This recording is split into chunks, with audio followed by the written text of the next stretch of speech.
దేవునికి మహిమ కలుగునుగాక. దేవుని ప్రేమించి ఆయన పరిశుద్ధ సన్నిధిని చేరువచ్చిన ప్రియ ఆత్మీయ సహవాసులందరికీ మన ప్రభువును ప్రియరక్షకుడైన యేసుక్రీస్తు వారి పరిశుద్ధమైన నామంలో శుభాలు తెలియజేస్తున్నాను. ప్రియులారా, దేవునితో గడి అనే ఈ ఆధ్యాత్మిక ధ్యాన కార్యక్రమంలో ఇప్పటి వరకు 2 వారాలను మనం ఆశీర్వాదకరంగా ముగించుకున్నాం. సమూయేలు గ్రంథము మీద, అంటే చరిత్ర గ్రంథాలలో సమూయేలు గ్రంథం కూడా ఒకటి. బైబిల్ చరిత్రను, ఆనాటి మన పితరుల చరిత్రను మనకు తెలియజేసే గ్రంథాలలో సమూయేలు కూడా ఒకటి. ఇది చాలా విశిష్టమైనటువంటి ఆత్మీయ సంగతులను మనతో మాట్లాడే గ్రంథం కనుక 2 వారాలు ఈ యొక్క గ్రంథము మీద మనం ధ్యానాలు ముగించుకున్నాం. ఇక 3వ వారము మనము ప్రారంభించుకుంటున్నాం. ఈ సోమవారం అనగా 13వ దినం. సమూయేలు మొదటి గ్రంథము 9వ అధ్యాయము మొదటి 14 వచనాలు, ఫిలిప్పీ పత్రిక 3వ అధ్యాయము 12 నుంచి 16 వచనాలు. దేనిని వెదకుచూ ఉన్నావు? ఈనాటి ప్రశ్న. అప్పుడెప్పుడు రక్షణ ఛానల్లో అనుకుంటా ఒక మంచి ప్రోగ్రాం రన్ చేసేవారు. అసలైన ప్రశ్న, సిసలైన జవాబు. అది చాలా మనకు తెలియని సంగతులను, చాలా విషయాలను మరి దేవుని సేవకుల చేత మనకు తెలియజేయడానికి చాలా ఉపకరించింది. మేబీ ఇప్పుడు కూడా మరి కంటిన్యూ అవుతుందో లేదో తెలియదు. కానీ అంటే ఒక మనిషి ఇంకొక మనిషిని ప్రశ్న వేస్తాడు, ఆ మనిషి దానికి సమాధానం చెప్తాడు. కానీ ఇది అసలైన ప్రశ్న, సిసలైన జవాబు కాదు. ఎందుకంటే ఇక్కడ ప్రశ్న వేసేది ఎవరు అంటే దేవుడు ప్రశ్నిస్తున్నాడు తన వాక్యం చేత. ప్రశ్న వేసేది దేవుడు, జవాబు చెప్పాల్సింది విశ్వాసి. కనుక ఇప్పటి వరకు 12 ప్రశ్నలకు మనము జవాబులు వెతికాం పరిశుద్ధ వాక్యంలో. ఈనాటి 13వ ప్రశ్న, దేనిని వెదకుచూ ఉన్నావు? ప్రియులారా, మనిషి పుట్టింది మొదలుకొని తనకి ఊహ వచ్చినా ఊహ రాకపోయినా, కళ్ళు ఇంకా పూర్తిగా తెరవబడినా తెరవబడకపోయినా, ఈ లోకములో తల్లి గర్భములో పుట్టినది మొదలుకొని లోకాన్ని విడిచే వరకు ప్రతి మనిషి చేసే పనేమిటి అని ప్రశ్నిస్తే అది వెతకులాట లేదా వెదుకులాట. ఇది ఖచ్చితంగా అప్పుడే పుట్టినటువంటి బిడ్డ ఆకలితో పాల కోసం తల్లి రొమ్మును వెతుక్కోవడంతో ఈ లోకంలో ప్రారంభమవుతుంది మనిషి వెతుకులాట. చివరికి మన శరీరాన్ని ప్రాణము విడిచి వెళ్ళిపోయే వరకు, చివరి వరకు మనము వెతుకులాడుతూనే చివరికి ప్రియులారా, ఈ వెతుకులాటలో మనల్ని మనము పోగొట్టుకుంటున్నాము అన్న సంగతి కూడా మనకి తెలియదు. ఈ వెతుకులాటలో మనల్ని మనము కోల్పోతున్నామన్న సత్యము కూడా మనకు తెలియదు. ఈ వెతుకులాటలో మనము ఏమి సంపాదించుకోకుండానే వెళ్ళిపోతాం. అందుకని అలెగ్జాండర్ ద గ్రేట్, నా చేతులు 2 బయటికి పెట్టండి. నన్ను చూసిన వాళ్ళందరూ, నా శవపేటకును తీసుకువెళ్తున్నప్పుడు నన్ను చూసిన వాళ్ళందరూ కూడా ద గ్రేట్ అలెగ్జాండర్ లేదా అలెగ్జాండర్ ద గ్రేట్ ప్రపంచాన్ని జయించాడు, ఏమీ తీసుకుని వెళ్ళటం లేదు. మనం ఈ లోకములో ఏది వెతికినా, ఎంత వెతికినా, జీవితాంతము వెతికిన ప్రియులారా, చివరికి లోకములోంచి మనం పట్టుకెళ్ళేది ఏదీ లేదు. ఈ శరీరాన్ని, బట్టలు ఇవన్నీ పక్కన పెట్టండి, చివరికి ఏ శరీరాన్ని చూసైతే మనం మురిసిపోతూ ఉంటామో ఈ శరీరాన్ని కూడా మనం వదిలే ఖచ్చితంగా, అంటే దృశ్యమైనది ఏది కూడా ఇక్కడి నుంచి మన కంటికి కనిపించేది ఏది కూడా మనం ఇక్కడి నుంచి తీసుకుని వెళ్ళలేం. అయినా ఇంత తెలిసినా, ఇది సత్యమని తెలిసినా మన వెతుకులాట ఆగదు, వెతుకులాడే మన ప్రయత్నం ఆగదు, ఈ ప్రయత్నముతో మనం చేసే పోరాటం ఆగదు. వెతుకుతూ వెతుకుతూ వెతుకుతూ వెతుకుతూ వెతుకుతూ చివరికి మనం ఈ లోకాన్ని విడిచి వెళ్ళిపోవలసినటువంటి స్థితి ఉంది. ఈ మాటను నిజానికి ఈ యొక్క భాగానికి అనగా సమూయేలు 9వ అధ్యాయము ఈ మొత్తానికి 27 వచనాల భాగానికి మనం 14 వచనాలు చదువుకున్నాం సమయాన్ని బట్టి. దీనికి ఒక టైటిల్ మనం పెట్టుకోవాలి అని అనుకుంటే కనుక సౌలు పిలుపు అని పెట్టుకోవచ్చు.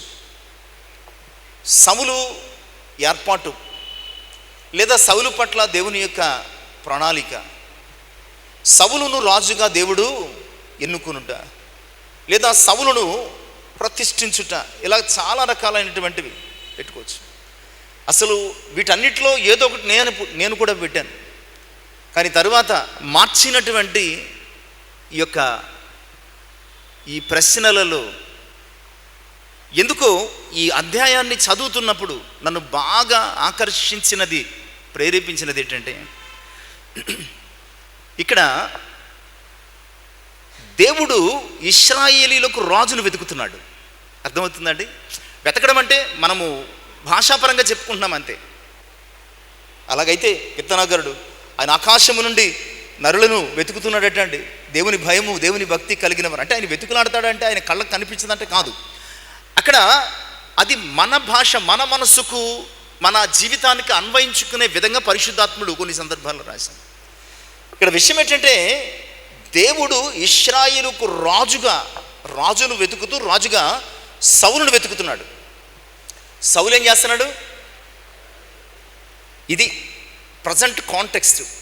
విశ్వాసులంగా మన జీవితాలు, మన జీవిత సందర్భం ఏంటంటే, అక్కడ దేవుడు ఇశ్రాయేలు ప్రజల మీద మొట్టమొదటి రాజును వెతుకుతున్నాడు, అంటే సౌలును వెతుకుతున్నాడు. సౌలేమో గాడిదల్ని వెతుకుతున్నాడు. ఈరోజు ప్రియులారా, మన జీవితానికి వచ్చేసరికి కూడా దేవుడు మనల్ని వెతుకుతుంటే సౌలు వలె మనము దేనిని వెతుకుతున్నాం? దేవుడేమో మనల్ని వెతుకుతున్నాడు. ఎందుకంటే ఆయన మిషన్ ఏమిటి? ఏమండి? 19వ అధ్యాయం లూకాసు వార్త 10వ వచనం, నశించుచున్న దానిని వెదకి రక్షించుటకు మనుష్య కుమారుడు వచ్చిన ఆయన మిషన్ అనమాట అండి ఇది. మిగతా విషయాలు ప్రేమించాడు, ప్రాణం పెట్టాడు, సులువెక్కాడు, మాటలు ఇవన్నీ సెకండ్. ఆయన మిషన్ సింగిల్ లైన్లో చెప్తున్నాడు. జక్కయ్యను రక్షిస్తున్న సందర్భంలో నశించుచున్న దానిని వెదకి రక్షించుటకు మనుష్య కుమారుడు వచ్చాను, అంతే ఆయన మిషన్ అనమాట.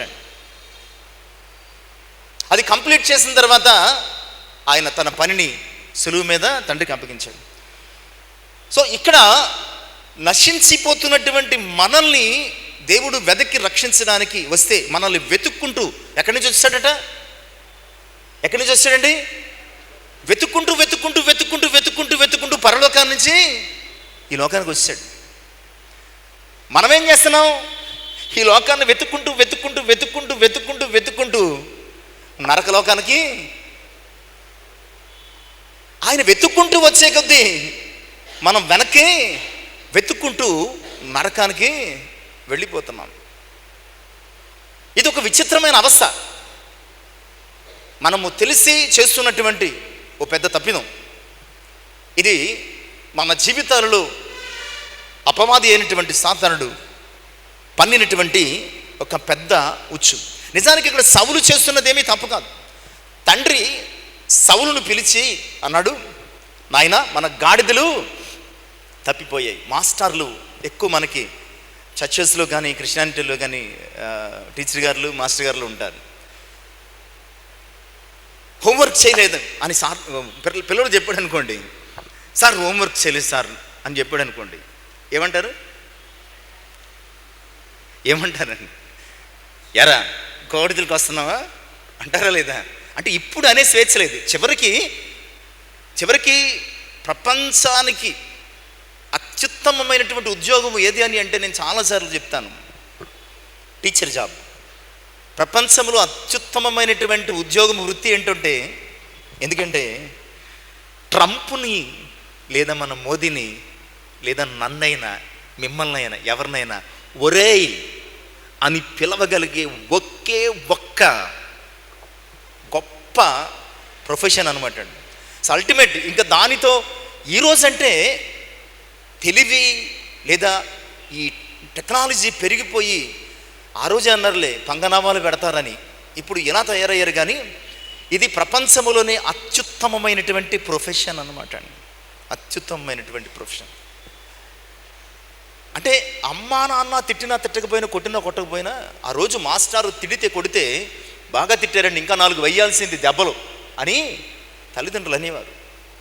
తమ దగ్గర ఉండడం కంటే పిల్లలు మాస్టర్ గారి దగ్గరే, టీచర్ గారి దగ్గరే రోజంతా గడిపి, అంత నమ్మకమైనటువంటి ఉద్యోగము, అంత గౌరవప్రదం. ఆ మాస్టర్లు ఆ పిల్లవాడిని హోంవర్క్ చేయలేదంటే కోపంతో కాదు కానీ ప్రేమతో ఏమనేవారంటే వాడిని గద్దించడానికి, ఎరా నేనంతా గాడిదలు కాసావా, హోంవర్కు చేయలేదు అంటే. గాడిదలు కాసావా అంటే దాని అర్థం ఏంటంటే పని పాట లేకుండా ఉన్నావా. ఎవరు గొర్రెలు కాసావంటే అది విలువైన ఉద్యోగం, గాడిదలు కాసావంటే అది అసలు అంటే పని పాట లేకుండా ఉండడం అనమాట. సో ఇక్కడ తండ్రి చెప్పాడు, సౌలు గాడిదలు వెతుక్కుంటూ వెళ్ళాడు. ఇతని గురించి రాయబడుతున్నటువంటి తన బ్యాక్గ్రౌండ్ ఏమిటంటే, అతడు కీషు అను బెన్యామీనుకి పుట్టాడు. ఇతడు చాలా భాగ్యవంతుడటండి. సౌలు గురించి మాట్లాడుతూ, ఆ రోజుల్లో ఇశ్రాయేలు ప్రజల్లో అంతటి అందగాడు లేడటండి. అతడు భుజములు మొదలుకొని పైకి ఇతరుల కంటే ఎత్తు గలిగినవాడు. అంటే ఇలాంటి ఒక పర్సనాలిటీని తండ్రి ఎక్కడికి పంపించాడు? గాడిదలు వెతకడానికి పంపించాడు. ఈ ప్రయాణంలో ఎవరైనా సౌలుకు ఎదురుపడి, సౌలు ఎక్కడికి వెళుతున్నామంటే గాడిదలు వెతుక్కుంటూ వెళుతున్నాను. ఇలాంటి సౌలును దేవుడు వెతుకుతున్నాడు. ఇశ్రాయేలు ప్రజలందరిలో దేవుడు వెతుకుతున్నాడు. ఎవరు ఆయన ప్రణాళికలో ఎవరు కనిపించారు? సౌలు కనిపించాడు. తీరా సౌలు ఏం చేస్తున్నాడని దేవుడు చూసేసరికి, దేవుని ప్రణాళికలో దేవుడు సౌలును వెతుకుతుంటే, సౌలు తండ్రి యొక్క ప్రణాళికలో, తన ఇలోకపు తండ్రి యొక్క ప్రణాళికలో గాడిదలను వెతుక్కుంటున్నాడు. ఎంత వెతికాడంటే ప్రియులారా, ఎఫ్రాయిము మన్యమంతా వెతికాడు, షాలిషా దేశమంతా వెతికాడు, బెన్యామీను దేశమంతా వెతికాడు. దేశాలు తిరిగేస్తున్నాడు. దేనికోసం? ఎంత విచిత్రం ఏంటంటే ఈరోజు మానవ జీవితం కూడా ఇంతే. వెతుక్కుంటూ దేశాలు తిరిగేస్తున్నాం. దేశాలు తిరిగేస్తున్నాం. మనము విచిత్రం. సౌలు వంటి ఒక గొప్ప అజానుభావుడు, అందగాడు, భాగ్యవంతుడైనటువంటి వ్యక్తి పోతే పోయిన గాడిదలను వదిలేయచ్చు కదా. వెతుక్కుంటూ ఎఫ్రాయిము మన్యము, షాలిషా దేశము, బెన్యామీను దేశము, అలాగే నూపు దేశం వరకు వచ్చేసాడు. ఇక దొరకలేదు గాడిదలు. పనిపడతా అంటున్నాడు, వెళ్ళిపోదాం నాన్న బెంగపడతాడేమో అన్నాడు. వెళ్ళిపోదాం నాన్న బెంగపడతాడేమో. పనివాడు ఏమన్నాడంటే, అలా కాదు అయ్యా, ఈ పట్టణంలో ఒక గొప్ప దైవజనుడు ఉన్నాడు, అతడు ఏం చెప్తే మనకేం కావాలంటే అది చెప్పి తీరుతాడు. సరే బాగానే ఉంది, కానీ నా దగ్గర చిల్లిగవ్వ కూడా లేదు. నిజమే, ఈ లోకములో వెతుకులాటలో మన ఆత్మీయ జీవితాలు ఖాళీ అయిపోవడం ఖాయం.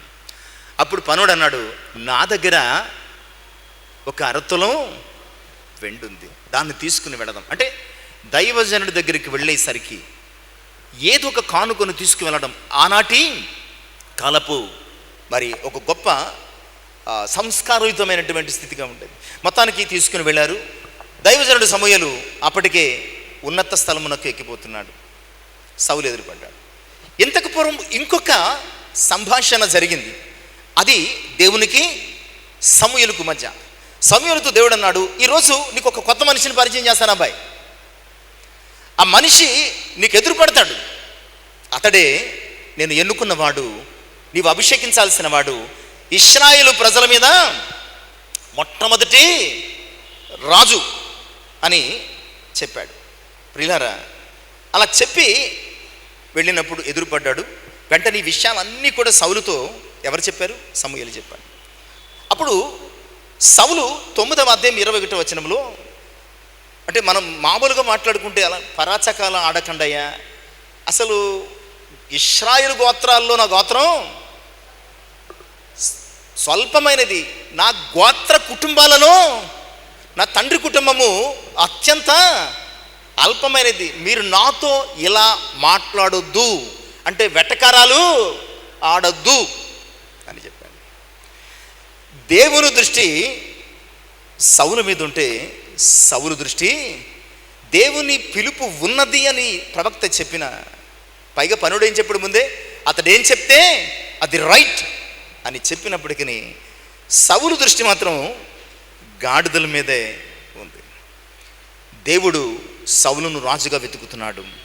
సౌలు తప్పిపోయిన తండ్రి గాడిదలను వెతుకుతూ ఉన్నాడు. సౌలు పట్ల ఉన్నటువంటి ప్రణాళిక, దేవుడు సౌలు పట్ల కలిగి ఉన్న ప్రణాళికను సౌలు గ్రహించటం లేదు. ఇదే విధముగా ఈరోజు దేవుడు మన పట్ల కలిగి ఉన్న ప్రణాళికను కూడా చాలాసార్లు మనం గ్రహించటం లేదు. అందుకే ఇంకా ఈ లోకములో వెతకడానికే మనము టైం కేటాయిస్తున్నాం. ఈ లోకములో మనము ఏదో ఒకటి పొందుకోవాలనే మనము ప్రయాసపడుతున్నాం, పరుగులు పెడుతున్నాం, ఇది చేస్తున్నాం, అది చేస్తున్నాం. ఉదయం లేచిన దగ్గర నుంచి చిన్నపిల్లలు మొదలుకొని వృద్ధుల వరకు, పెద్దల వరకు, ఆడ మగ పిల్ల పీత అందరూ కూడా వెతుకులాటే వెతుకులాటే వెతుకులాటే వెతుకులాటే. ఉదయం లేచిన వెంటనే బ్రష్ వెతుకుతాం, దాని మీద పేస్ట్ వెతుకుతాం. ఎందుకంటే కంగారులో పొద్దున్నే ఈ పక్కకు ఒకటి, ఈ పక్కకి ఒకటి, ఈ వాచ్ ఈ పక్కకి, ఆ బాటిల్ ఈ పక్కకి, ఆ బ్యాగ్ ఈ పక్కకి, ఈ బుక్ ఈ పక్కకి. పొద్దున్న ప్రతి ఇంట్లో, మా ఇంట్లో కూడా ఇంక్లూడింగ్ బాబుని ప్రిపేర్ చేసి పంపిస్తున్నప్పుడు వాచ్ ఎక్కడ ఉంది, పెన్ ఎక్కడ ఉంది, ఇది ఎక్కడ ఉంది, అది ఎక్కడ ఉంది, ఇది ఎక్కడ ఉంది. నేను ప్రతిరోజు తిడతాను. మొదటి సమస్య ఉన్నది ఉన్న చోట పెట్టకపోవడం. ఇది ఈరోజు మానవ జీవితానికి పెద్ద సవాలు, సమస్య కూడా. నీ లైఫ్ ప్రాపర్గా ఉందా లేదా, క్రమశిక్షణగా ఉందా లేదా అని చెప్పే నీ మొదటి అలవాటు ఏంటంటే, ఎక్కడ తీసింది అక్కడ పెట్టాలి, ఎక్కడ ఉంచాల్సింది అక్కడ ఉంచాలి. ఇది చాలా ప్రైమరీ థింగ్ అనమాట. మనం పొద్దున్నే లేచి ఇదే వెతుకుతాం, అది ఎక్కడ పెట్టాను, ఇది ఎక్కడ పెట్టాను. చివరికి బయటకు వచ్చేసి బండి క్యారేజ్ తెలిసి తాళాలు ఎక్కడున్నాయని వెతుకుతాం. తాళాలు ఎక్కడున్నాయి? మీకు ఎక్స్పీరియన్స్ లేదా అండి? ప్రతి ఒక్కరికి ఉంది, ప్రతి ఒక్కరికి ఉంది, ప్రతి ఒక్కరికి ఎక్స్పీరియన్స్ ఉంది. ఈ వెతుకులాట్లో నేను ఎందుకింత ఎక్కువ స్ట్రెస్ చేసి చెప్తానంటే, ఈ వెతుకులాట్లో మనం ఏం మర్చిపోతున్నామో తెలుసా? దేవుడు మనల్ని వెతుకుతున్నాడు అన్న విషయం మర్చిపోతున్నాం. ఈ వెతుకులాటలో పలుమార్లు తప్పిపోతూ తప్పటడుగులు వేస్తూ దేవునికి తెలియకుండానే దూరం అయిపోతున్నాం. తెలియకుండానే ఎక్కడ బయలుదేరాడు? అక్కడ బయలుదేరినటువంటి వ్యక్తి ఎక్కడికి వచ్చాడు? నూపు దేశానికి వచ్చేసాడు. దేశము దాటి దేశము దాటి దేశము దాటి దేశము దాటి. మనము కూడా దేవుడు మనల్ని వెతుక్కుంటూ 2000 సంవత్సరాలు పైబడే ఈ లోకంలోనికి వస్తే మనం ఇంకా ఆయనకు దూరంగా, ఇంకా ఆయనకు దూరంగా, ఇంకా ఆయనకు దూరంగా ఎక్కడెక్కడికో వెతుక్కుంటూ వెళ్ళిపోతున్నాం. ఈ వెతుకులాటలో అసలు దేవుడు మనల్ని వెతుక్కుంటూ ఈ లోకంలోనికి వచ్చాడు, మన కొరకు తన ప్రాణం పెట్టాడు, మనల్ని రక్షించాడు, మనల్ని తన పరలోక రాజ్య వారసులుగా చేయడానికి ఆయన వెళుతూ వెళుతూ ఒక మాట అన్నాడు, నేను ఉండు స్థలములో మీరు ఉండులాగున నేను మరలా వచ్చి మిమ్మల్ని. ఆయన తీసుకుని వెళ్ళేసరికి మనం ఎలా ఉండాలి? నాన్న రే లీవ్ లెటర్ ఇచ్చేసి వస్తాను, నాన్నమ్మాళ్ళ ఊరు అమ్మమ్మాళ్ళ ఊరు వెళదాం, రెడీగా ఉండంటే ఏం చేస్తాడు వీడు? నాన్న చెప్పినంటే బ్యాగ్ కట్టుకుని రెడీగా ఉంటాడు. నాన్న ఇంకా వెళ్ళడు, లీవ్ లెటర్ ఇవ్వడు, ఇంటికి నాడు. అదేరా అంటే రాత్రి సర్దేసుకున్నాను అమ్మతో చెప్పినప్పుడు నేను విన్నాను. రాత్రి సర్దేసుకున్నాను అమ్మతో చెప్పినప్పుడు నేను విన్నాను. మరి దేవుడు 2000 పైబడిన సంవత్సరాల క్రితమే నేను మళ్ళా వస్తాను, నేనుండు స్థలంలో ఇలా చెప్పి వెళితే మనం ఏం వెతకాలి? ఆయన ఎప్పుడు వస్తాడు, ఎలా వస్తాడు, ఏ సమయంలో వస్తాడు, ఆయన వచ్చేసరికి నేను రెడీగా ఉండాలి, ప్రిపేర్డ్గా ఉండాలి. నేను వెళ్ళడానికి నాన్న కూడా లేదా తండ్రి కూడా, నా ప్రభువు కూడా వెళ్ళడానికి నేను చాలా సిద్ధంగా ఉండాలి అని సిద్ధపడ్డం మానేసేసి ఇంకా ఈ లోకంలో సర్దుకుంటున్నామా లేదా సర్దుబాటు చేసుకుంటున్నామా ఆలోచించాడు. సర్దుకుంటున్నామా, సర్దుబాటు చేసుకుంటున్నామా? జాగ్రత్త సుమా. చాలా ప్రభు సువార్త పరిచర్యలో చాలాసార్లు ఉపమానాలు చెప్పాడు. కన్యకల ఉపమానం చెప్పాడు, ద్వారపాలకుల ఉపమానం చెప్పాడు, మేనాలు, తలాంతులు, ఇలాంటి ఎన్నో ఉపమానాలు. ఆయన రాక కొరకు మనము సిద్ధపడి పరిపూర్ణత కలిగిన వారమై ఉండాలి. ఆయన రాకను ఆకాంక్షించాలి, అపేక్షించాలి. ఆయనను వెతకాలి అని చాలా చాలా చాలా చాలా విషయాలు ఆయన జ్ఞాపకం చేస్తారు. కానీ మనం ఇంకా ఈ లోకంలోనే లోక సంబంధమైన వాటిని వెతుకుతున్నామేమో ఆలోచించుకోవలసిందిగా దేవుని యొక్క వాక్యం. ఈ వెతుకులాటలో మనమందరము గొర్రెల వలె త్రోవ తప్పిపోతుంది. మనమందరము కూడా ఇందులో తమ పరా భేదం, పేద ధనిక భేదం, లేదంటే దైవజనులు సామాన్యులనే భేదం ఏమీ లేదు. మనమందరం కూడా గొర్రెల వలె త్రోవ తప్పిపోతిమి అంటాడు. మీరు చదవవలసిన లేదు, కొన్ని రిఫరెన్స్లు చెప్తాను, మీరు నోట్ చేసుకోవచ్చు. ఆ రిఫరెన్స్లు ఏమిటంటే యెహెజ్కేలు గ్రంథం 34:11-16 చాలా చాలా శ్రేష్టమైన సంగతులు. గొర్రెల కాపరిగా ఆయన తన ప్రజల గురించి మాట్లాడుతూ ఉంటాడు. యెహెజ్కేలు గ్రంథం 34:11-16 వచనాలు. అలాగే 119వ సంకీర్తన 176వ చరణం, 119వ సంకీర్తన 176వ చరణం. ఈ యొక్క వచనాలు చాలా శ్రేష్టమైన సంగతులు ఉంటాయి. అలాగే యాకోబు పత్రిక 3వ అధ్యాయం 2వ వచనం, యాకోబు పత్రిక 3వ అధ్యాయం 2వ వచనం. ఆయన మనల్ని వెతుకుతున్నాడు, ఆయన మనల్ని వెతుకుతున్నాడు. మనము నేనుండు స్థలములో మీరు ఉండులా, నేను మళ్ళా వస్తాను, ఇక్కడ ఉండండి అని చెప్పేసి వెళ్ళిపోతే మనం అక్కడి నుంచి తప్పించుకుని వెతుకుతూ ఎక్కడికో వెళ్ళిపోయాం. ఆయన అక్కడికి వచ్చి చూసేసరికి మనము లేము. అందుకనే ఆయన మనల్ని వెతుకుతూ వెతుకుతూ వెతుకుతూ మనల్ని ఆయన ప్రణాళికలో ఏం చేయాలనుకున్నాడు తెలుసా? దేవుడు సౌలుని ఏం చేయాలనుకున్నాడు? పేతురు తన మొదటి పత్రిక 2:9 చీకటిలో నుండి ఆశ్చర్యకరమైన వెలుగులోనికి మిమ్మల్ని పిలిచిన వారి గుణాతిశయములను ప్రచురము చేయి నిమిత్తము మీరు ఏర్పరచబడిన వంశమును, రాజులైన యాజక సమూహమును, పరిశుద్ధ జనమును. సౌలును కేవలం రాజుగానే చేయాలనుకున్నాడు, కానీ మనల్ని ఆశ్చర్యకరమైన వెలుగులోనికి రాజులను, యాజకులను, రాజులము మనమే, యాజకులము మనమే, పరిశుద్ధులము మనమే, ఏర్పరచబడిన వంశం అంటే వారసులము మనమే, అన్నీ మనమే ఆయనకి. అందుకనే వదులుకోలేక మనం ఎన్నిసార్లు వదిలి ఈ లోకాన్ని వెతుక్కుంటూ వెళ్ళిపోయినా ప్రతిసారి ఆయన మనల్ని వెతుక్కుంటూ మన కోసం వస్తున్నాడు. ఈరోజు దేనిని వెతుకుతున్నాం? దేవునిని తప్ప దేనిని వెతికినా నువ్వు ఎక్కడున్నట్లు తెలుసా? రిస్క్ జోన్లో ఉన్నావు. నువ్వు ఎంత మంచోడు, ఎంత భక్తుడు, ఎంత పరిశుద్ధుడు కావచ్చు, దేవునిని కాక దేనిని వెతుక్కుంటూ నువ్వు వెళ్ళినా అది నీ బాధ్యత, లేదంటే మరొకటి ఏమైనా నువ్వు అనుకో. దేవునిని తప్ప ఈ లోకంలో దేనిని వెతుక్కుంటూ వెళ్ళినా నువ్వు రిస్క్ జోన్లో ఉన్నావు. నేను చెప్తాను, సహోదరులను వెతికిన సహోదరుడు, నీకు అర్థమైపోలే వాటికి, సహోదరులను వెతికిన సహోదరుడు. ఆదికాండము 37వ అధ్యాయము 15-16 వచనాలు. షెకెము మన్యములో లేదా అరణ్యములో యోసేపు తండ్రి మాటను బట్టి, తండ్రి ఏమన్నాడంటే, నాయనా నువ్వు అన్నలు ఎలా ఉన్నారో క్షేమ సమాచారం తెలుసుకుని వచ్చాయి అన్నాడు. సాధారణంగా వెళ్ళేటప్పుడు నేను పలానా ప్రాంతంలో గొర్రెలు మేపుతామని చెప్తాను. అలాగే ఈ సహోదరులు అందరూ ఏమన్నారంటే, నాన్నతో షెకెము ప్రాంతంలో గొర్రెలు మేపుతాం అని చెప్పేసి వెళ్ళిపోయారు. ఈ తండ్రి ఈ యోసేపుని ఎక్కడ పంపించాడంటే, షెకెము ప్రాంతంలో ఉంటారు అన్నలు, వెళ్ళి ఎలా ఉన్నారో కనుక్కో, ఇవన్నీ ఇచ్చేసినా. షెకెము ప్రాంతానికి వచ్చాడు, అక్కడ ఎవరు లేరు. అక్కడ వెతుకుతూ వెతుకుతూ వెతుకుతూ వెతుకుతున్నాడు, కనిపించలేదు. ఈ లోపల ఇంకోటి వచ్చి, నాయన ఏం వెతుకుతున్నావు అని. నా అన్నలు ఇక్కడ మందలు మేపుతూ ఉండాలి, ఒకవేళ నువ్వు చూస్తుంటే కనుక చెప్తామంటే, ఇదిగో పలానా ప్రాంతంలో ఉన్నారు వెళ్ళు. పోనీ ఏదో వెతికి దొరకలేదని వెనక్కి వెళ్ళిపోలేదు, ఇంకా లోతుకు వెళ్ళాడు, ఇంకా లోతుకు వెళ్ళాడు. ప్రియులారా, విశ్వాసములో లోతుకు వెళ్ళి వెతుకు, కానీ లోకములో లోతుకు వెళ్ళి మాత్రం వెతకొద్దు. ఇది ఆత్మీయ సూత్రం. ఇది విశ్వాసములో నువ్వు ఎంత లోతుకైనా వెళ్ళి వెతుకు, నీకు అద్భుతాలు చూస్తావు. లోకములో మాత్రం ఎంత లోతుకెళ్ళినా అంత మునిగిపోవడం తప్ప ఎలాంటి ప్రయోజనము లేదు. సో అక్కడి నుంచి వెళ్ళిపోకుండా మళ్ళీ ఎంక్వైరీ చేశాడు, పలానా చోటున్నారంటే వెళ్ళాడు. వీళ్ళరా వెళ్ళేసరికి జరిగిన సందర్భం మనకు తెలుసు. చూడగానే కళ్ళలు కనువాడు వస్తున్నాడు, వీడిని ఈవేళ పట్టుకుని చంపేద్దాం. రూబేను అడ్డగించాడు, మొత్తానికి పడి నీళ్లు లేని గుంతలో వేశారు. ఎందుకు వచ్చింది వీడితో అని, ఎంతో కొంత లాభం వస్తుందని ఆ మార్గమును వెళుతున్న వ్యాపారస్తులైనటువంటి ఇష్మాయిల్కి అమ్మేశారు. అన్నలను వెతుక్కుంటూ వెళ్ళినటువంటి యోసేపు అనేక సమస్యల పాలు అయిపోయాడు. యోసేపుదేమీ తప్పులేదు, కానీ లోకములో నీది తప్పున్నా లేకపోయినా, తప్పు ఉన్నా లేకపోయినా, లోకమును వెతికిన ఎవరికైనా శ్రమలు సమస్యలు తప్పవంతే.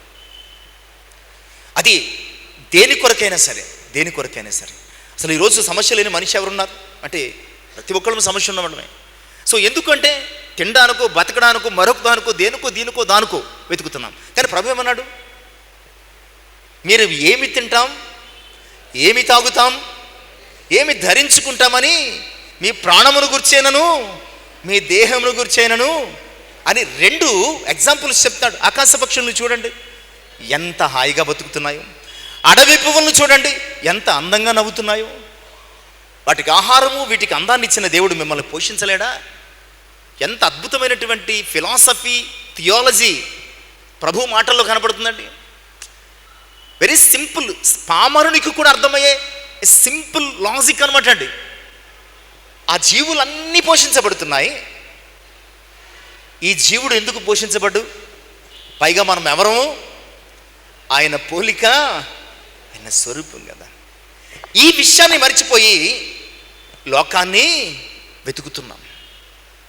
పోనీ చాలినంత వెతకామంట అంటే సరిపోయినా ఇంకా వెతుకుతూనే ఉన్నాం.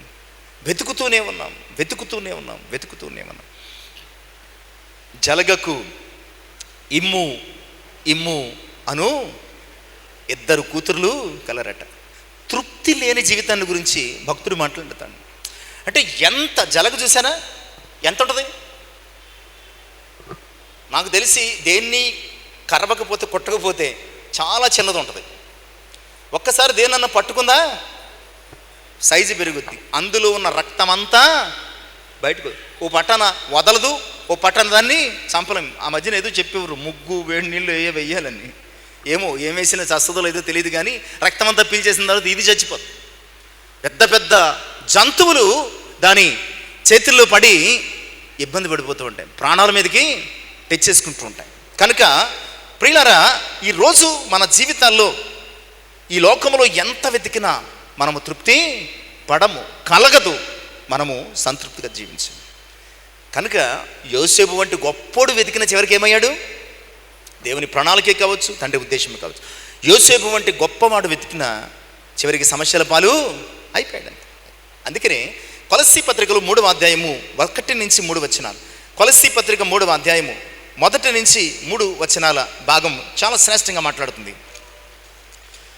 మీరు క్రీస్తుతో కూడా లేపబడిన వారైతే పైనున్న వాటిని వెతుకుడి. అక్కడ క్రీస్తు దేవుని కుడిపార్శ్వమున కూర్చుని ఉన్నాడు. పైనున్న వాటి మీదేగా నువ్వెంత గొప్పడమైనా సరే, నువ్వెంత భక్తుడైనా సరే, ఎంత పరిశుద్ధమైనా సరే, భూ సంబంధమైన వాటిని వెతికేవా నువ్వు సమస్యలో పడిపోయినట్టే, నువ్వు ప్రాబ్లమ్స్లో ఇరుక్కున్నట్టే. భూ సంబంధమైన వాటి మీద మనస్సు పెట్టుకున్నప్పుడు ఎలయనగా ఒక్కసారి క్రీస్తు రక్తములో కడగబడిన మనము ఈ భూ సంబంధమైన సంగతుల విషయంలో ఏమైపోయామండి? మనం చచ్చిపోయాం. మీ జీవము క్రీస్తునందు, క్రీస్తుతో దేవుని యందు దాచబడి ఉన్నది. ఒక్కసారి మనం ఆయన పిలుపును పొందుకున్న తర్వాత, ఆయన మనల్ని వెతికి రక్షించిన తర్వాత మనము ఎక్కడ చూడాలి అంటే ఇలా చూస్తూ వెళ్ళమని కదా. మన అంతరంగ స్వభావం ఎప్పుడు కూడా ఆత్మ సంగతుల మీదే, పైనున్న వాటి మీదే, క్రీస్తు యందు మాత్రమే మనము ఉంచాలి అన్న సత్యాన్ని జ్ఞాపకం చేస్తాం. ఈరోజు నీవు భూ సంబంధమైన వాటిని వెతుకుతున్నావా? యోసేపు వలె రిలేషన్స్ కానీ మరొకటి కానీ లేదా పర సంబంధమైన ప్రభువును వెతికి కనుగొని ఆయన కొరకు ఎదురు చూస్తున్నావా? ఆలోచన చేసుకో. సమస్య మనకి అర్థమైంది. ఇక 2వది, పచ్చదనాన్ని వెతుకుతున్నావా? 2వది పచ్చదనం. పచ్చదనము అనగానే మనకు ఒక సెంటిమెంట్ ఏంటి? ఇంట్లో పచ్చని చెట్టు వాడిపోయింది అనుకోండి, మనం వెంటనే ఏం ఫీల్ అవుతాం? బాబోయ్. అద్దం పగిలింది అనుకోండి, బాబోయ్. ఇలాంటి వింత ఆచారాలు. మన ఒక అతను పిలిచి ఇంటికి వచ్చి పనిచేస్తూ ఉంటాడు. ఇప్పుడు బాబు ఈ చెట్టు బాగా వాలిపోయింది. కుండీలో ఉన్న చెట్టు, అది ఆక్సిజన్ మొక్క. ఎవరు ఇచ్చారు? ఏ టైంలో అంటే మన కరోనా టైంలో ఇంత మొక్క గవర్నమెంట్ మీద పంచిందట. ఇంట్లో వేసుకోమంటే అలా పెట్టేశాం. అది పెరిగి చాలా టాప్కి వెళ్ళిపోయింది. ఇంచుమించు 12 అడుగులు పెరిగిపోయింది. కుండి పగలగొట్టుకుని కొంత వేరు లోపలికి వెళ్ళిపోయింది. నాకు మనసు ఒప్పలేదు. మంచి పచ్చని చెట్టు, అంటే పచ్చ అది కాదు, ఆ సెంటిమెంట్ కాదు, మీరు అనుకున్న సెంటిమెంట్. మంచి చెట్టు, ఇది ఆక్సిజన్ మొక్క కనుక చాలా మంచిది, ఎందుకంటే చెట్లు నాటండి అనేది ఒక స్లోగన్. మరి బాబు దీన్ని తీసుకొచ్చి కుండి పగలగొట్టి దీని చుట్టూ గొంత తవ్వి ఉన్నది ఉన్నట్టు అలాగా దింపేరా బాబు అన్నాను. ఈ లోపల మధ్యాహ్నం 1 గంట 2కి వచ్చేసరికి ఇంకా ప్రయాసపడుతున్నాడు దాంతో. అయ్యారు దింపడానికి అడ్డంగా ఎరిగిపోయిందండి, వేరు ఒకటి లోపలికి ఉంది, దీన్ని నరికేసి లోపలిట్టేస్తాను బతికేద్దన్నాడు. మరి బాబు అది కూడా పెద్ద వేరులా ఉంది, దాన్ని నరికెత్తే చచ్చిపోద్దేమో అంటే, లేదండి అది కాదు, ఇది ఏటెత్తాను, ఏ వేర్లన్నీ ఉన్నాయి కదా అని. మొత్తానికి ఏదో నన్ను కాంప్రమైజ్ చేసి నరికేసి లోపల పెట్టేశాడు. మొత్తం ఎండిపోయింది. ఆక్సిజన్ దానికి అందలేదు, మాకివ్వడం కాదు కదా, ఆక్సిజన్ దేనికి అందలేదు, ఎండిపోయింది. ఇంకా ఎదురు చూస్తున్నాను, పచ్చగా ఏమన్నా చిగుళ్ళు వస్తాయేమో ఎదురు చూస్తున్నాను, ఇంకా రాలేదు. ఇలా అయితే ఏమనుకుంటామంటే, పచ్చని చెట్టు వాడిపోతే ఎవరొకరు ప్రాణం. అలాగైతే చెట్లు ఎన్ని నరికెత్తున్నారు, ఎన్ని ప్రాణాలు పోవాలి? పోతే గీతే చెట్ల ప్రాణాలు పోతున్నాయి తప్ప మనుష్యుల జనాభా. ఈరోజు ప్రపంచ జనాభాలో అత్యధిక జనాభా కలిగిన దేశం ఏది? నేను 20-30 సంవత్సరాల క్రితం చదువుకున్నాను.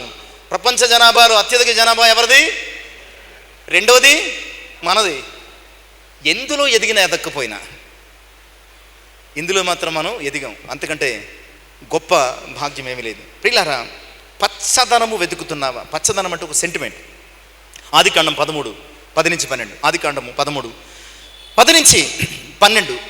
లోతు కన్నులెత్తి చూచాడు, యొర్దాను ప్రాంతం అంతా ఎలా ఉంది?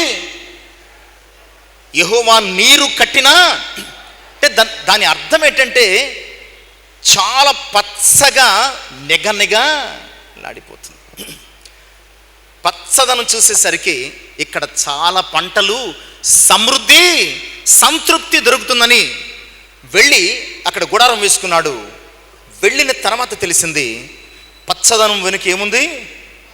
పాపము ఉన్నదని. పైకి పచ్చదనమే కానీ లోపలంతా ఏముంది? పాపము ఉన్నదని తెలిసింది. ఒక్కసారి పాపములోనికి వెళితే మరలా వచ్చే అవకాశము లేదని అర్థమైంది. చివరికి ఆ చివరి దినాలలో దేవదూతలు వచ్చి లాగి బయటపడేశానే కానీ లోతు బయట పడలేకపోయినంత లోపలికి వెళ్ళిపోయాడు. ప్రియులారా, ఈరోజు చాలాసార్లు మనము ఈ లోకములో పచ్చదనాన్ని వెతుకుతూ ఉంటాం. ప్రియులారా, పచ్చదనము వెనుక పాపము ఉన్నదని మనము గ్రహించటం లేదా? ఆలోచన చేసుకో. అంటే పచ్చదనం అంటే మన కంటికి ఇంపైన వాటిని, అతడు కన్నులెత్తి చూడగానే అతని కన్నులకు ఇంపుగా ఏ ఏరియా కనిపించింది అంటే యొర్దాను ప్రాంతం కనిపించింది. నిజమే. ఆదికాండం 3:6 కూడా అవ్వమ్మ కన్నులెత్తి చూసినప్పుడు ఏం కనిపించింది? ఆ ఫలములు చూపునకు రమ్యమైన వివేకమిచ్చు, చాలా గొప్పగా అందంగా చాలా బాగున్నాయి, కోసుకుని తినేసింది. అందమైన పళ్ళ వెనక క్రూరమైన మరణం దాగి ఉన్నది. పచ్చని ఈ యొర్దాను ప్రాంతం వెనుక సొదొమ పాపము లోతు కుటుంబాన్ని డిస్ట్రాయ్ చేసేసింది. అందుకనే ప్రియులారా, చెయ్యి దాటిపోకముందే మనము జాగ్రత్త పడాలి. లోతు చెయ్యి దాటిపోయింది.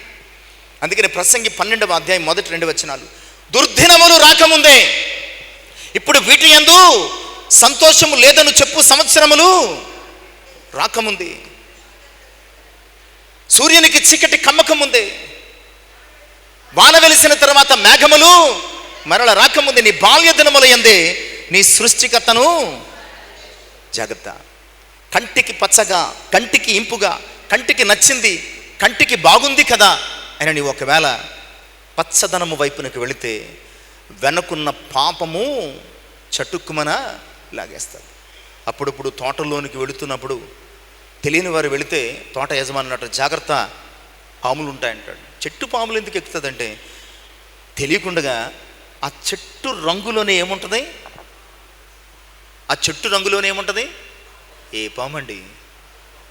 పసరపాము ఉంటుంది. అది ఏం చేస్తుందో తెలీదు, హాని ఏంటో తెలియదు, కానీ చెట్లలో కూడా పాములు ఉంటాయి. అలాగే పచ్చని ఆ సుధమ వెనుక పాపము లోతును పట్టేసుకుంది. ఆ పాపము మరల విడిచిపెట్టడానికి దేవుడు తన దూతను దేవుడి దిగి ఆ రోజు లోతు కోసం వచ్చాడు. ఈరోజు మన కోసం కూడా ఆయన పాపము పట్టుకొని పీడిస్తున్న మనల్ని విడిపించడానికి పరలోకాన్ని విడిచి వచ్చాడు. ఇంకా మనము పాపాన్ని వెతుకుతున్నామా, లేదా పరలోక రాజ్యాన్ని వెతుక్కుంటూ ఈ విశ్వాస ప్రయాణం కొనసాగిస్తున్నాం? ఇక మూడవది ఆశించిన వాటిని వెతుకుతున్నావా? ఆశించిన వాటిని వెతుకుతున్నాం. ఇది కూడా అర్థమైంది, కొత్తవి ఏమీ చెప్పటం లేదండి నేను.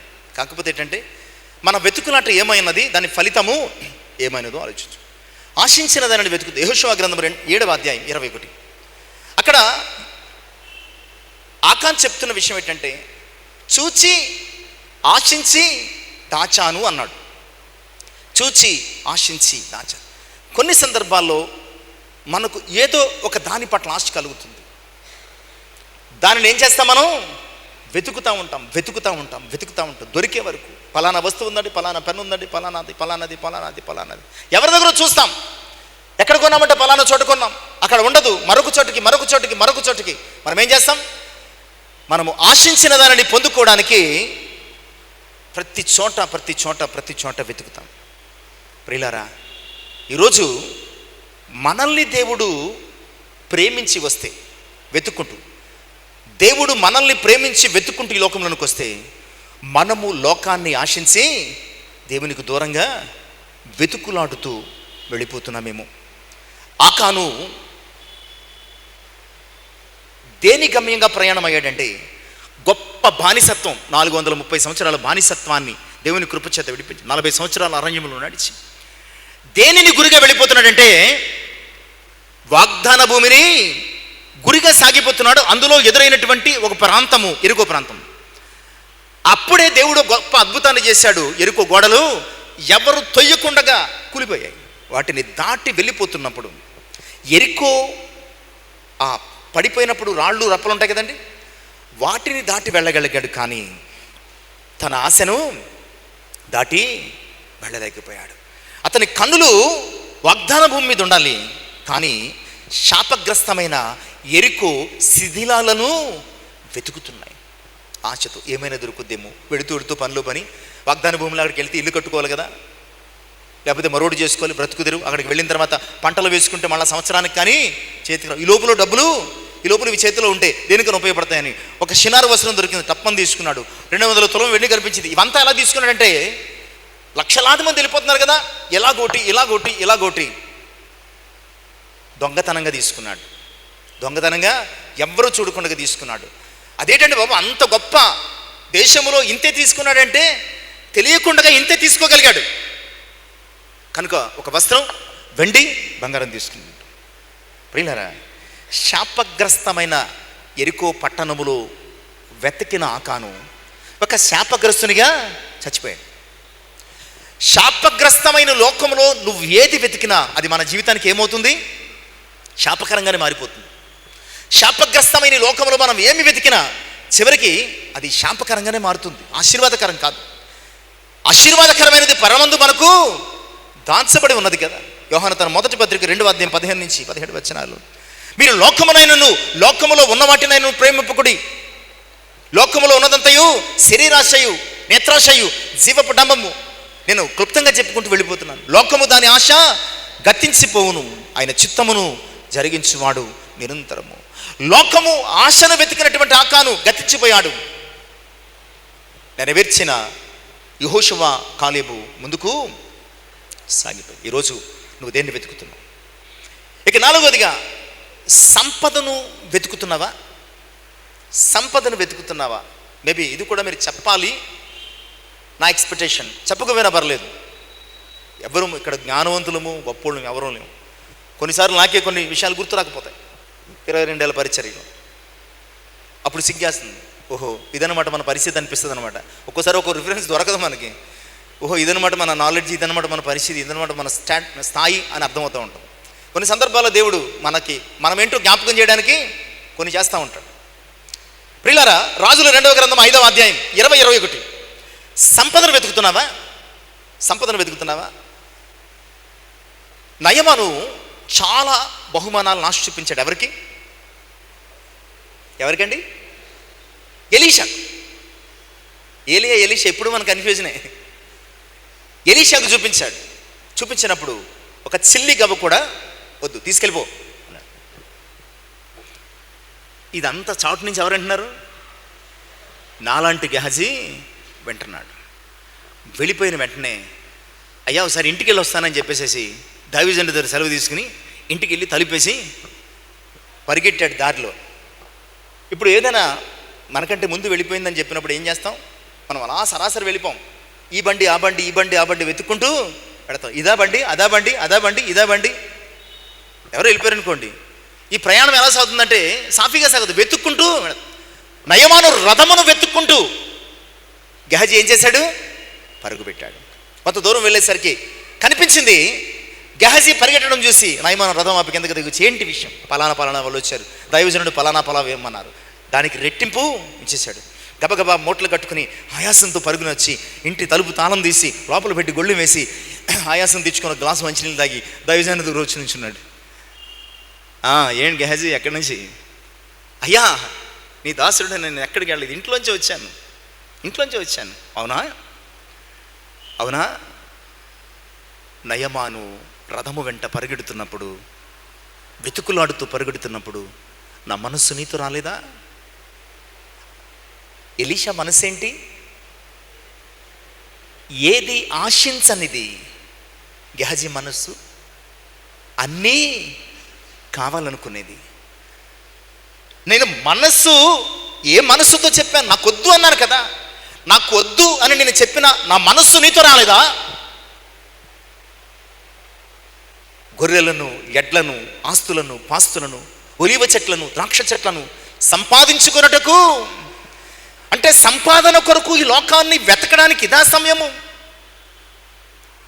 పంచభూతములు మహావేంద్రముతో లయమైపోయే దినములలో ఆ ప్రక్కన ఈ ప్రక్కన భూకంపాలు, ఆ ప్రక్కన ఈ ప్రక్కన సునామీలు, అక్కడ విపత్తు, ఇక్కడ ఉపద్రవము, రోజుకు లక్షల కొద్దీ మనుష్యులు చనిపోతున్నటువంటి ప్రస్తుత కాలంలో నువ్వు సంపాదించుకుని ఏం చేస్తావు?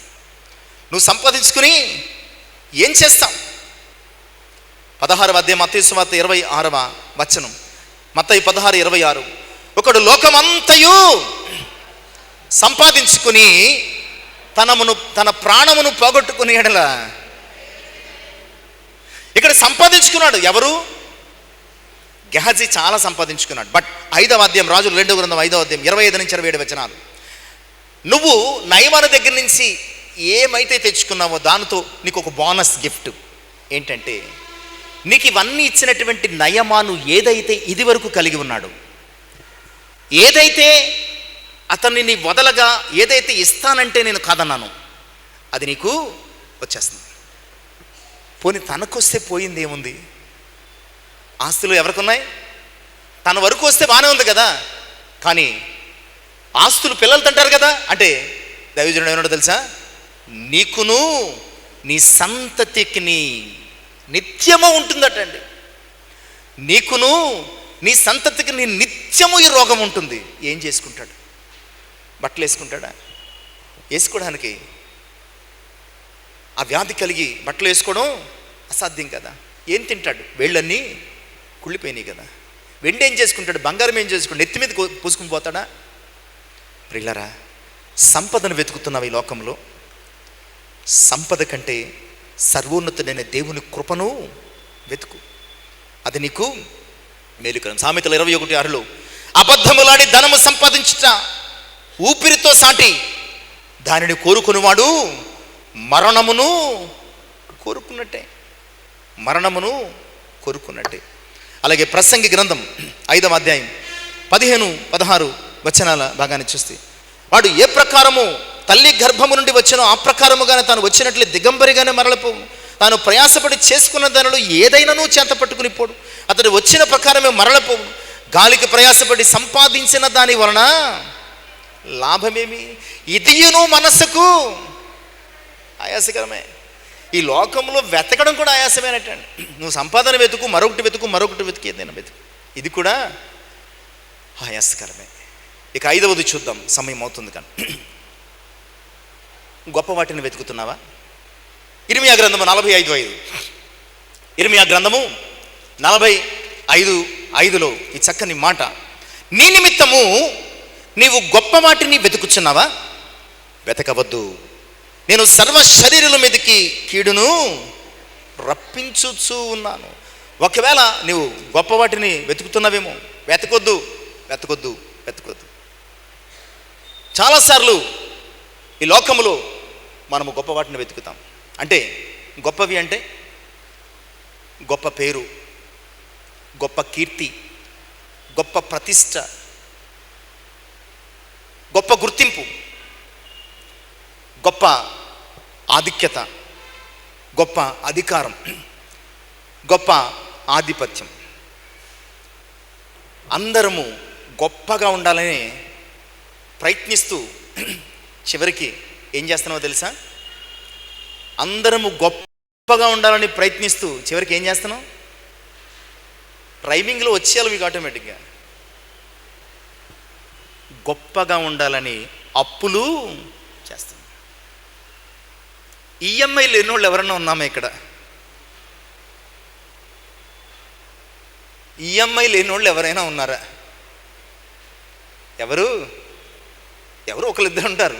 ఇంకా వాళ్ళు నిజంగా మహా అదృష్టవంతులు అన్న కానీ గొప్పోళ్ళు అనమాట వాళ్ళు. ఈరోజు గొప్ప అంటే ఏంటంటే ఈఎంఐ లేకుండా ఉండడం గ్రేట్నెస్. ఇదంతా ఎందుకంటే గొప్పగా బతకాలి, గొప్పగా జీవించాలి, గొప్ప గుర్తింపు సమాజంలో గొప్ప గొప్ప గొప్ప గొప్ప గొప్ప అంటూ అప్పులు చేసి తెప్పలు పడుతూ తప్పించుకుని తిరిగే పరిస్థితి వచ్చేసింది. ప్రియులారా, ఇక్కడ ఇర్మియా ద్వారా బారూకు చేత రాయిస్తూ దేవుడు అంటున్నాడు, నీ నిమిత్తము నీవు ఒకవేళ గొప్ప వాటిని వెతుకుతున్నావేమో, జాగ్రత్త సుమా. నువ్వు వెతికితే గొప్పవి దొరకవు, గొప్పవి దొరికితే నువ్వు గొప్పడువు అయిపోవు. గొప్పవి కలిగి ఉన్న వారందరూ గొప్పోళ్ళు కాదండి, జ్ఞాపకం చేసుకో. గొప్పవి కలిగి ఉన్న వారందరూ కూడా గొప్పోళ్ళు కాదు, గొప్ప దేవుని ఎరిగిన వారు మాత్రమే గొప్పోళ్ళు అన్న సంగతిని జ్ఞాపకం చేసుకో. పేతురు తన మొదటి పత్రిక 5:6 గొప్పతనం అనేది నువ్వు వెతుక్కుని సంపాదించుకుని సమకూర్చుకున్న వాటిలో లేదు కదా.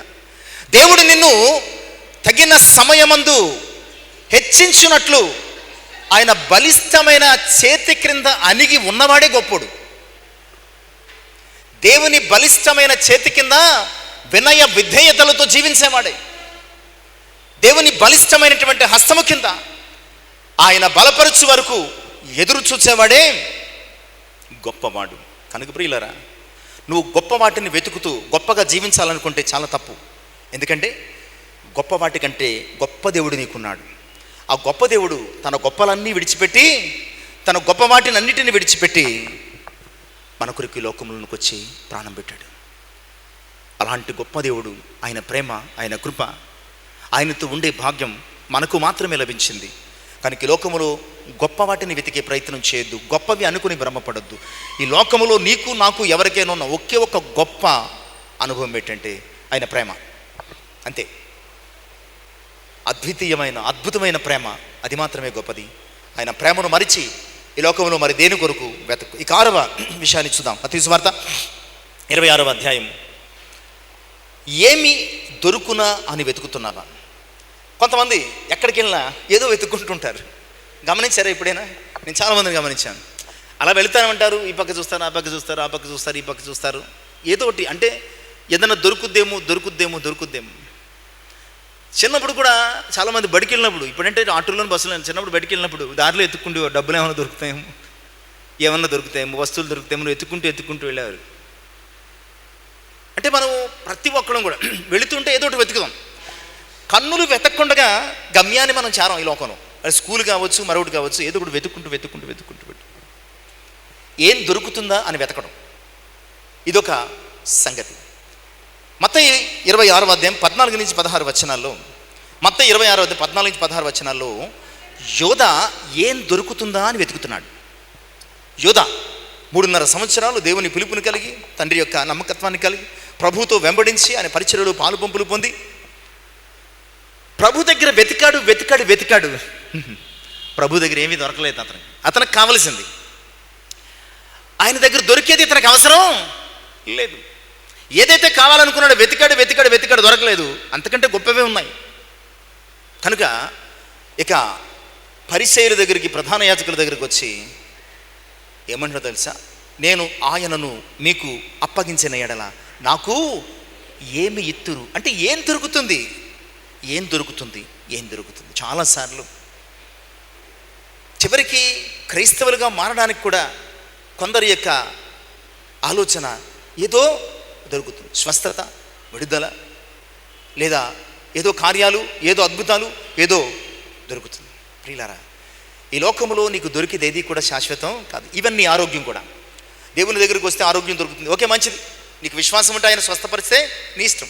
కానీ మరలా నీ ఆరోగ్యం పాడవదా?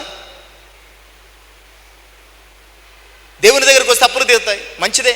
దేవుడు కృప చూపించి ఏదో క్రమం పడితే ఏదో ఒక దారి చూపించి అప్పులు తీరుతాయి. మళ్ళీ నీ ప్రవర్తన బాగోక అప్పులు చేస్తే అప్పులు పాలవ్వా? ఇవన్నీ కాదు నీకు కావాల్సింది. ఏం దొరుకుతాదా అని నీ వెతుకుతున్నావేమో. నీకు ఏమి దొరుకుతాదా అని వెతకాల్సిన అవసరం లేదు. ఆల్రెడీ యేసయ్య నీకు దొరికేశాడు. ఏం దొరుకుతాదా అని యేసయ్య దొరికిన తర్వాత కూడా నువ్వు వెతుకుతున్నావంటే నువ్వు ఎవరికో దొరికిపోయినట్టే లెక్క. ఆ ఎవరంటే సాతానుడు. సాతానుడు. యేసయ్య దొరికిన తర్వాత కూడా నువ్వు ఇంకా ఏదో దొరుకుతుందని వెతుకుతున్నావంటే నువ్వు సాతానుకు దొరికిపోయినట్లే. ఇక్కడ యోధా ఆయన సహవాసము దొరికిన ప్రధాన యాజకుల దగ్గర ఏదో దొరుకుతుంది, ఏమిస్తారని అడుగుతున్నాడంటే యోధా ఎవరికి దొరికిపోయాడు? సాతానుకు దొరికి. ప్రభువే చెప్పాడు, మీలో ఒకడు సాతానుని ప్రభువే క్లియర్గా చెప్పేశాడు. అంటే ఏదో దొరుకుతుందని చివరికి ఇతడు అపవాదికి, సాతానుకు దొరికిపోయి అత్యంత భయంకరమైనటువంటి ఘోరమైన. ప్రియులారా, ఈరోజు నువ్వు ఒకవేళ ఏం దొరుకుతుందా అని వెతుకుతున్నావా? ఆల్రెడీ నీకు యేసయ్య ఆయన యందే సమస్తము కలిగాయి.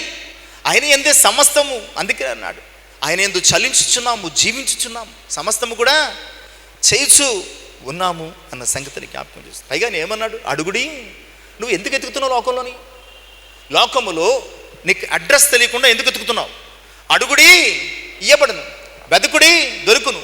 తట్టుడి, తీయబడును. అడుగు ప్రతివానికి అనుగ్రహించును, తట్టువానికి తీయబడును, వెతుకువానికి దొరుకును. మత్తయి సువార్త 7:8 వచనాల్లో జ్ఞాపకం చేస్తాడు. కనుక ఆయన దొరికే కాలమందు మనం వెతికేదే ఖచ్చితంగా దొరుకుతాడు. ఆల్రెడీ ఆయన మనకు దొరికాడు. దొరికిన ఆయన్ను తీసి పక్కన పెట్టి మనం ఇంకా ఈ లోకంలో వెతుకుతాం. ఇది మానవ నైజం. ఆయన దగ్గర ఏం దొరుకుతుందంటే 130వ సంకీర్తన 7వ చరణంలో అంటాడు, చాలా సింపుల్గా, యెహోవా యొద్ద కృప దొరుకును, అంతే. 130వ సంకీర్తన 7వ చరణం, యెహోవా యొద్ద ఏం దొరుకుతుందంటండి? కృప దొరుకును, అంతే. కృపలో లేనిది మనకి ఈ లోకంలో ఇంకేది. ఆయన కృప దొరికితే మనకు అన్నీ దొరికేసినట్టు. ఇక చివరిది, వెనకున్న వాటిని వెతుకుతున్నావా?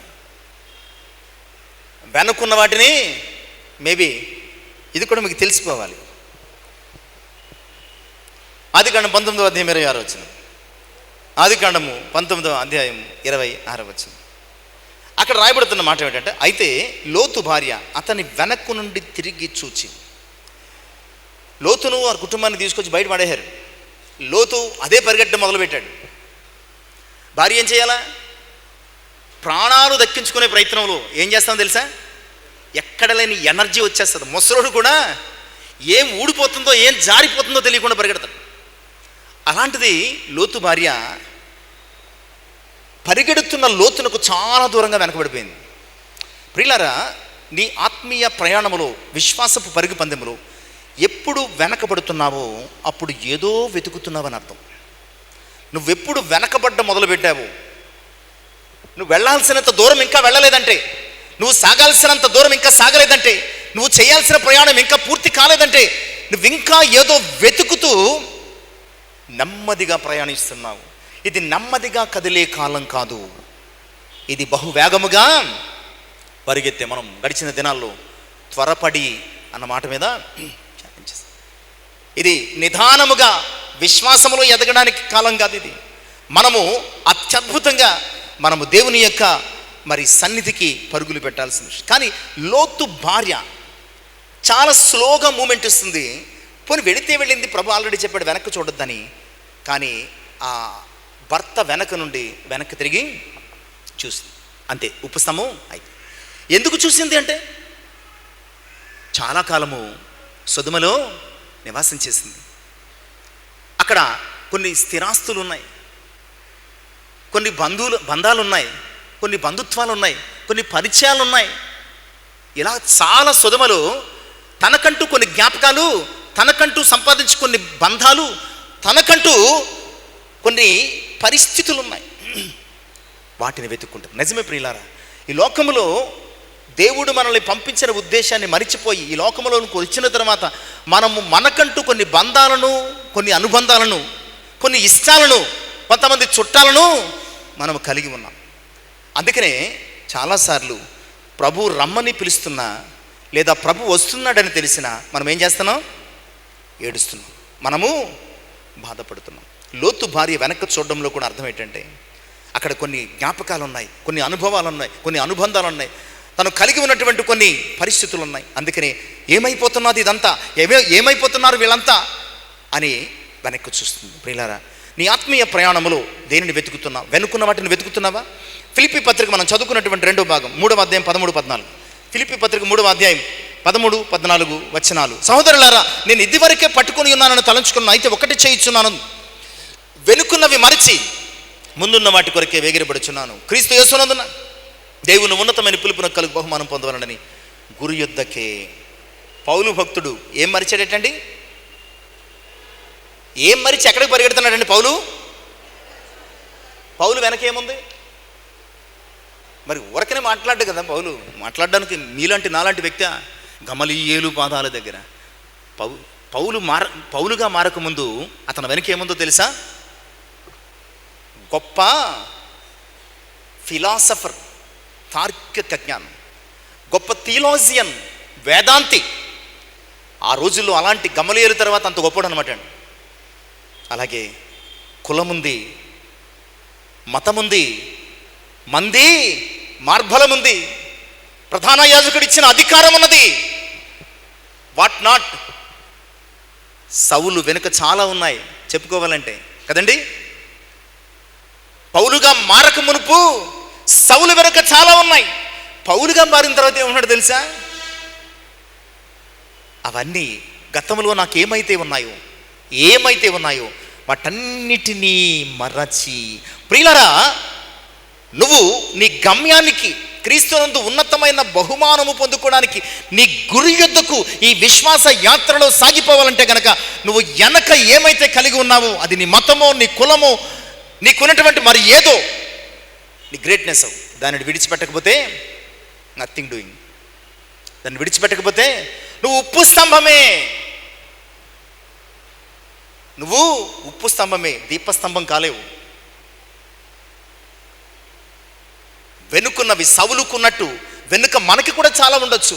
ఆ వెనుకున్నవి మరవకపోతే నీ ధనము, నీ బలము, నీ కులము నీకు మరొకటం క్రైస్తవునిగా పిలువబడిన తర్వాత క్రీస్తు యేసునందున్న ఉన్నతమైన పిలుపు కొరకు గురి ఎద్దుకు పరిగెత్తుతున్న నీవు వెనుకున్న ఇవన్నీ కూడా, సౌలుకి ఏదైతే ఉన్నాయో అవన్నీ కూడా నువ్వు మరచి విడిచి క్రీస్తే గురిగా ఆయన ఎదుగు పరిగెత్తకపోతే కనుక నువ్వు ఎప్పటికీ దీపస్తంభము కాలేవు, ఎప్పటికీ కూడా ఉప్పు స్తంభంగానే మిగిలిపోయే ప్రమాదం ఉన్నది.